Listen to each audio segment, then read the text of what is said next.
Before I start, I want to say that this video is not a tutorial, so forgive me if I do not go in depth on certain things, as this is not how-to video game audio for dummies.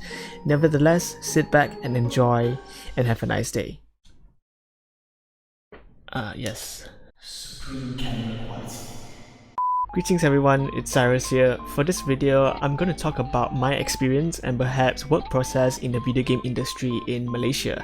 So I did a couple of projects for the past few months with a game development company called Gameka. I had to compose the background music and design sound effects for a promo video for a game called Wombat. I created some SFX for Wombat and other games which are Squabble and Atauro Island Tycoon. Lastly, I also composed BGM for Squabble and Atauro Island Tycoon. I will split this video into various chapters so that you can jump back and forth with relative ease. Nevertheless, let's jump right into it, so see you around.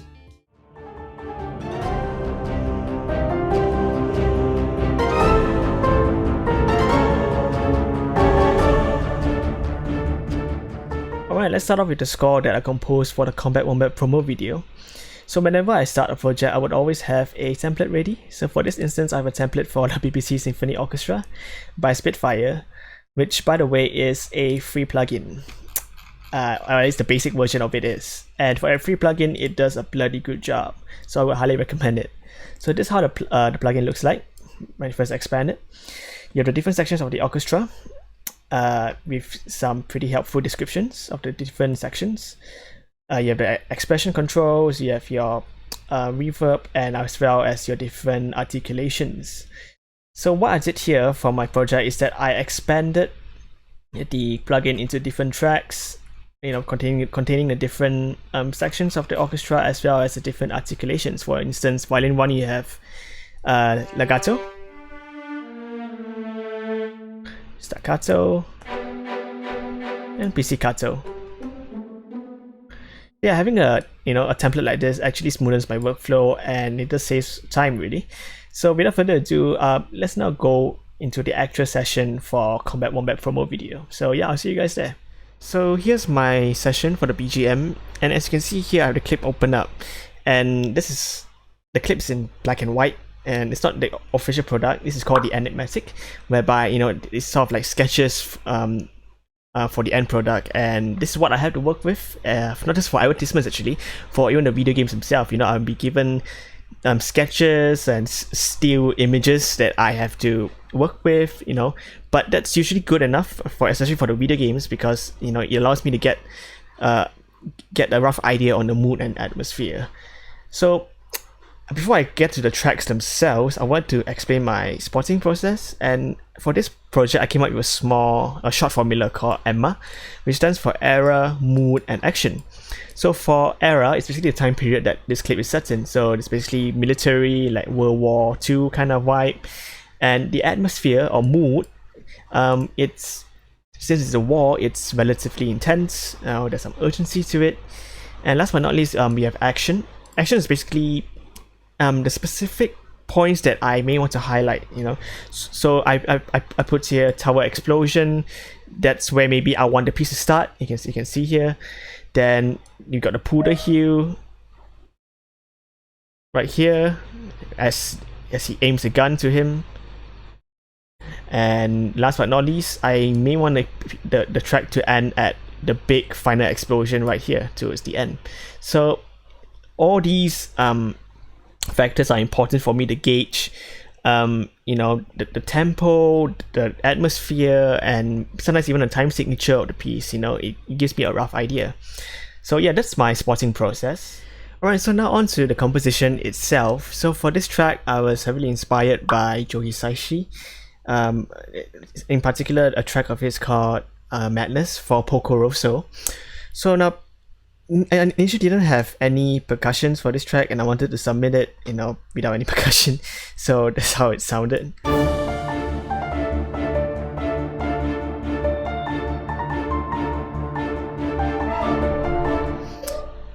Yeah, so there were no percussions, and it sounded rather small, to be honest. And so I actually submitted this to my supervisor, and I was told, yeah, it's just not big enough, it's just not that level of intensity, you know. And that's probably because I was too drawn in by Joe Hisaichi's track, and you know there's no percussions in that, and I was too fixated on that, and that's definitely a mistake of mine. So in the end, I added some percussions, and it made a pretty big difference. So I'm just gonna solo the percussion tracks.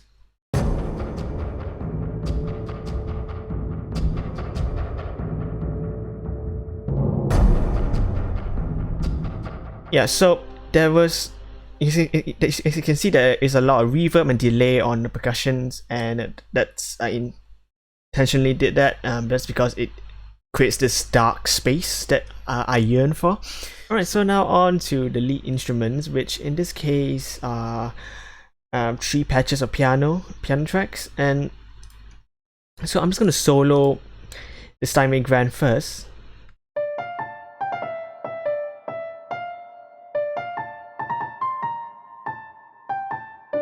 Then I add in this elevation whirly.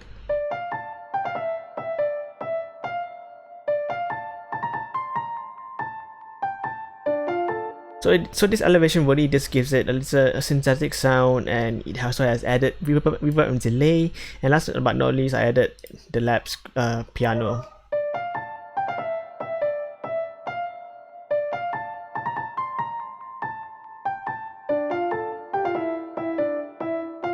Yeah, so that's basically a gist of how I got my lead instruments. It's basically a lot of experimentation, and it's really great combining patches because you get really interesting sounds, you know, and using different synthesizers and generating different sounds. It's a rather intriguing process, and who knows, you may find some really interesting sounds that you can use.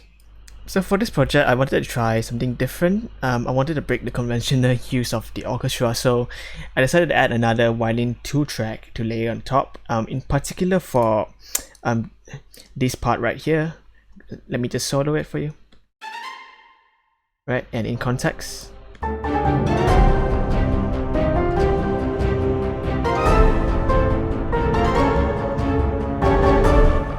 Yep.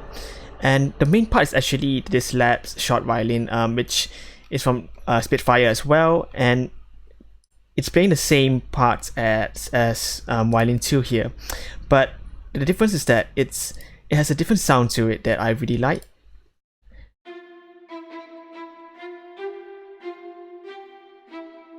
It has more reverb and it gives it a more darker space as compared to violin 2 here.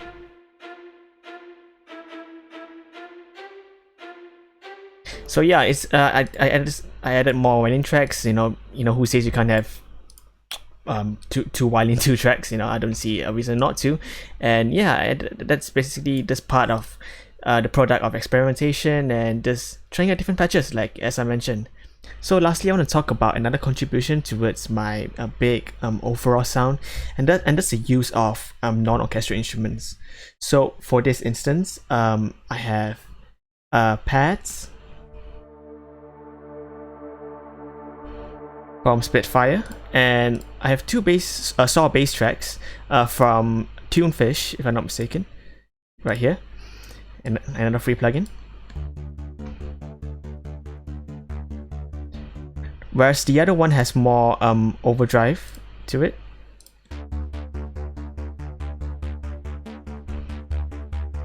It gives a really nice digital pulse to the entire spectrum. And last but not least, I added some choirs, and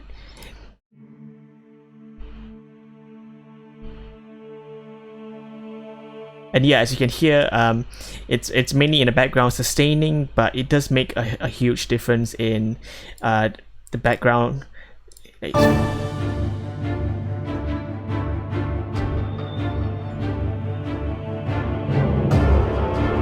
Yeah, you can just about pick it up, and because there's a crescendo in it that I adjust so that it comes in just when as you can see, just when a lot of the percussions come in. So yeah, So yeah, that's when the choir reaches peak. So yeah, and that's a really brief outlook on my entire composition process for this project. And there are a few things that you can gather, such as the use of percussions, of non-orchestral instruments, and combining different patches as well. So yeah, without further ado, let's move on to the next project.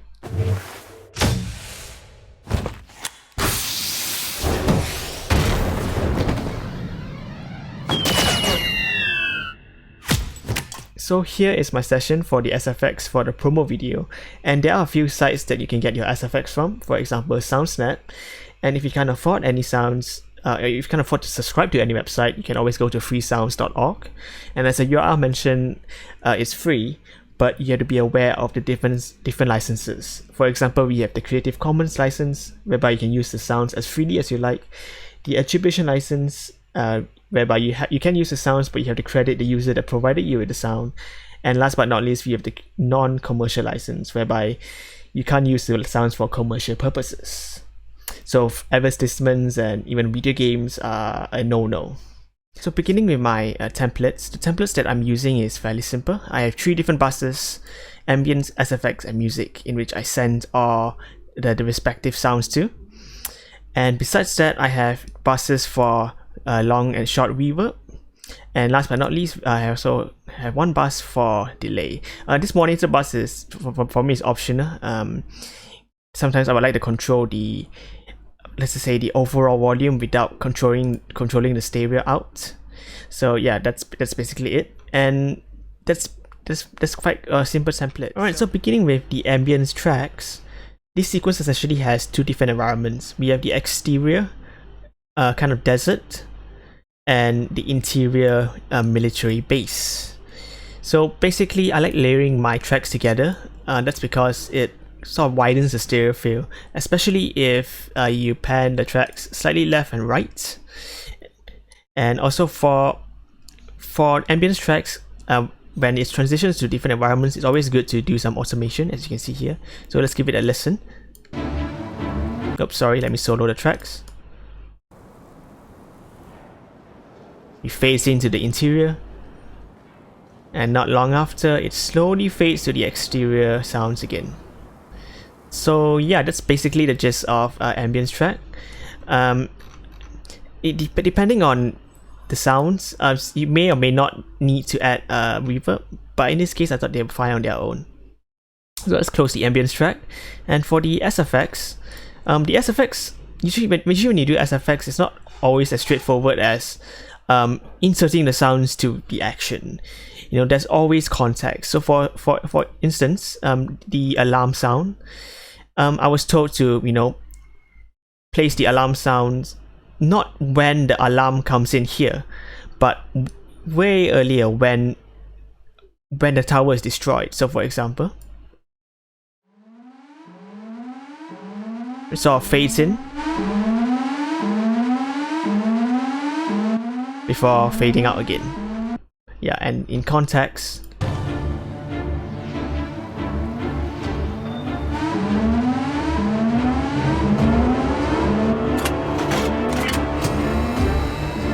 yeah, so it's not always straightforward, and I always have to communicate with my supervisors. So similarly to my ambience tracks, I also like to layer my SFX, or better spot effects. So for instance, this Pudomatic here consists of 4 different tracks, and if you solo each of them, we start off with the Pudomatic Time for Your Shots, which is the actual skill that Pudomatic uses in the game, and I thought it'd be appropriate to include it. We have a laser kind of sci-fi sound, a gunshot for more punch, and a flash. And all together, yeah. And if I open the mixer, I can see that I send all these tracks to the reverb buses, and that's because you have to look at the broader context of the scene. There's a huge flash before we get to see Combat Wombat again, and yeah, one has to really observe the scene, and even the addition of reverb and delay, it all depends on context. and yeah, there are appropriate and inappropriate times to use them, and you will know whether it's appropriate and inappropriate, and when you get your feedback from your clients, and for this case my supervisor. And yeah, that's basically it. So yeah, I now pass it on to some actual video game audio, which in this case is the BGM for Squabble. So yeah, see you guys there.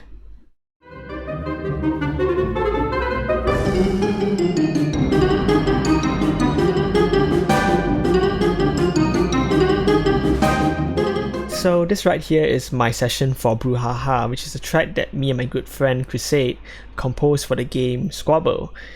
Squabble is out now on Google Play, and it is essentially a word game like Scrabble, but you can actually steal your opponent's tiles and form longer words of your own. So right off the bat, there's some chaos, excitement, and even frustration involved. And before I get to the composition itself, I think it's important to note that as musicians working in the video game industry, I think it's actually important that we actually play the games that our company produces. And that's because, you know, it gives us inspiration, but it also makes sure that we are working on the right track. Anyways, on to the composition. So the length of a track may vary, since video games are indeed dynamic. And for Squabble, each match lasts around 3.5 to 4 minutes. So that gives me a rough idea on how long I should sort of arrange my composition. So nevertheless, here's how the piece starts.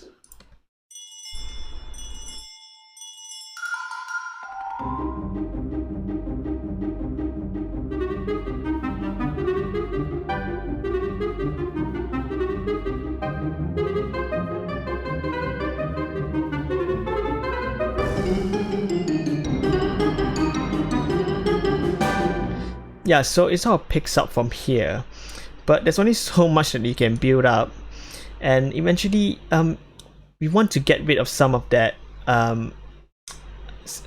pace. And so me and Crusade decided to make like a bridge section, and where the music just sort of tones down for a second.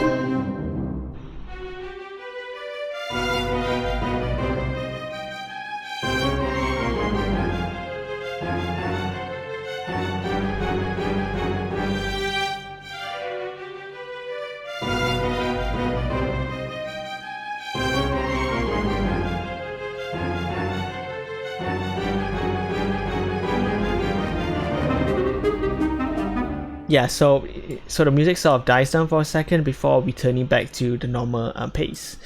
But after that, we wanted to add even more excitement, so that's why we made a decision to modulate the entire piece. So right around here.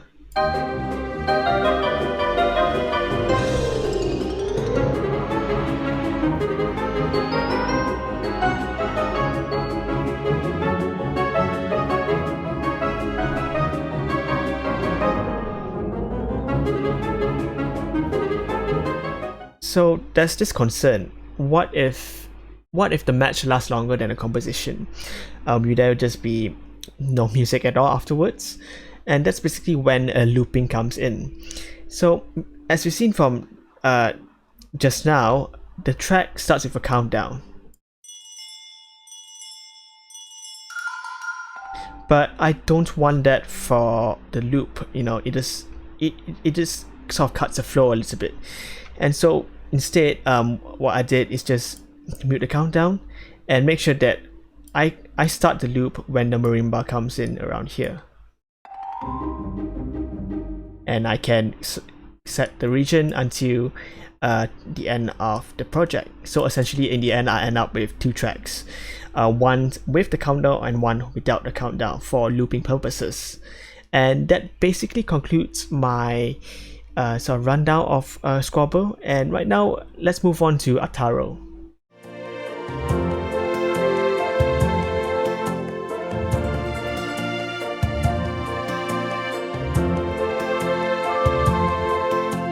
So this here is my session for Tycoon by the Ocean, which is the track that I composed for Atauro Island Tycoon, a Timor-Leste inspired cash management simulator.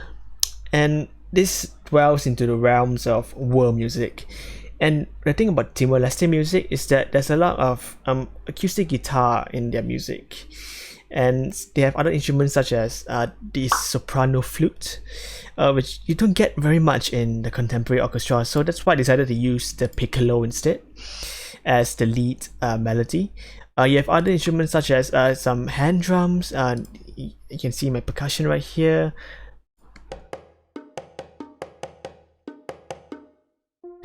And yeah, and in terms of the musicality and the arrangement, Timor-Leste music tends to have a fairly simple harmony, but they have this repetitive and catchy and sort of like sustaining melody that occurs throughout the track.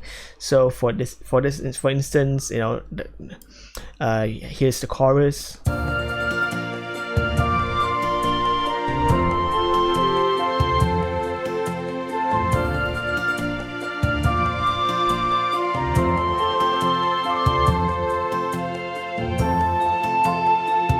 Yeah, and you know, it has, you know, a very sustained, a very long and sort of soothing melody, and not a really complicated harmony.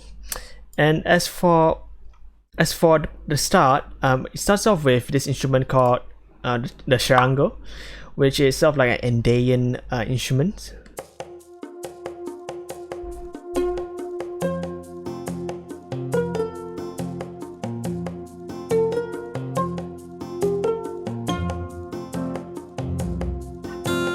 Yeah, so it starts off, you know, with the percussion and the charango and acoustic guitar, but this was this wasn't how I composed the track initially, and I'm gonna load my alternative right now, and here's how it initially sounded. Alright, so here is my previous alternative, and let's give it a listen.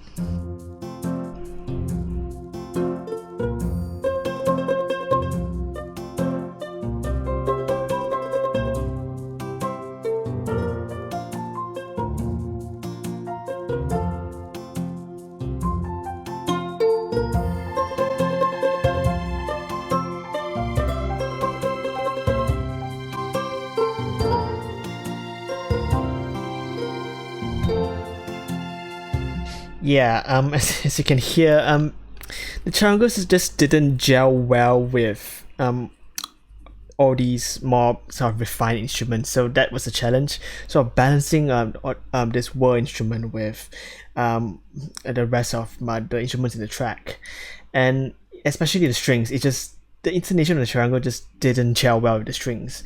So in the end, I decided to isolate the charango a little bit, tighten up the playing a little bit, and sort of made it just a little bit more refined and isolated. So back to my latest alternative. For this version, the same melody that was played by the charango earlier on is actually played now by the acoustic guitar.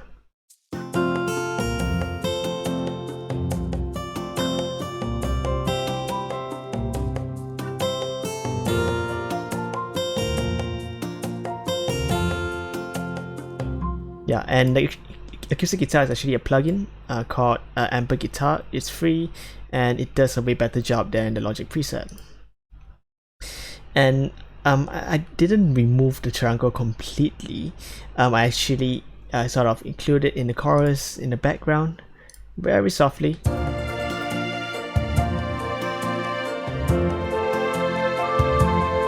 Yeah, you can sort of hear that plucking behind. I thought that was just a rather soft but a nice touch to the tune, and the charango actually comes in towards the end.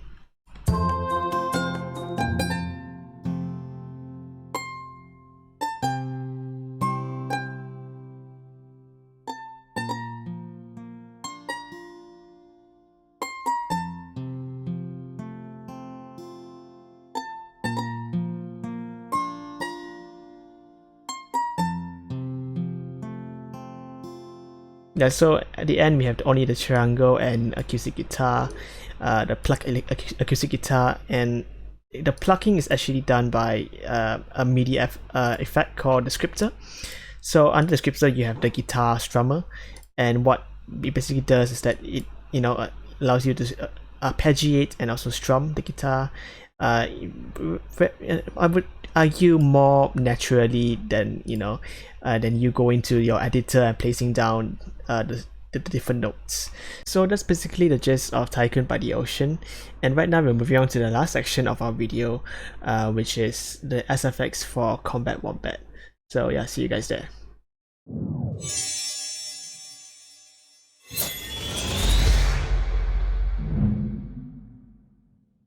So this rainbow staircase right here consists of all the SFX that I worked on for Combat Wombat. And what Combat Wombat basically is that it is a match 3 game whereby you can select your own group of heroes and battle against other groups of heroes.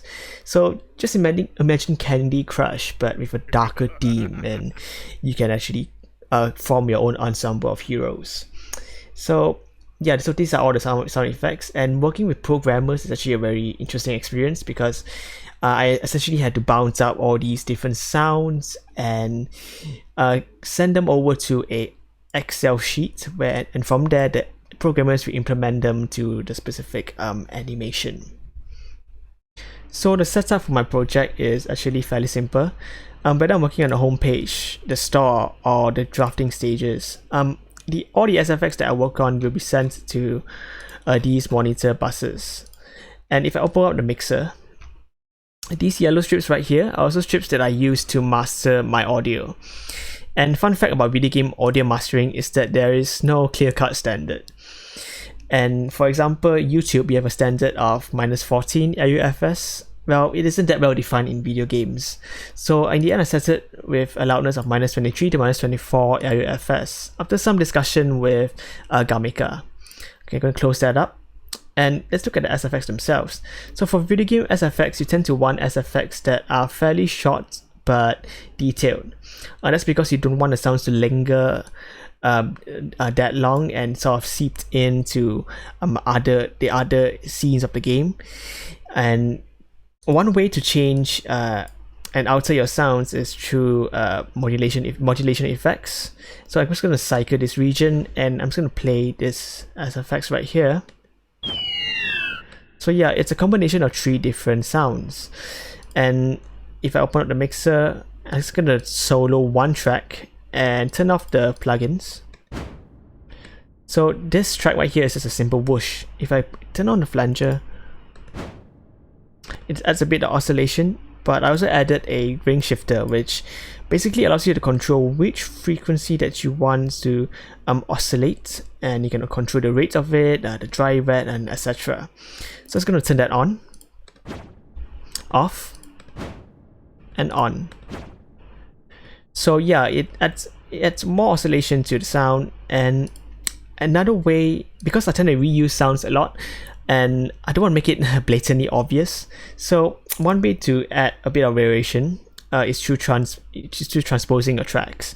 And if you can look at the strip right here, I actually transpose this track 2 semitones down. Same goes to this one. You don't want to transpose it too much because you alter the sound pretty dramatically.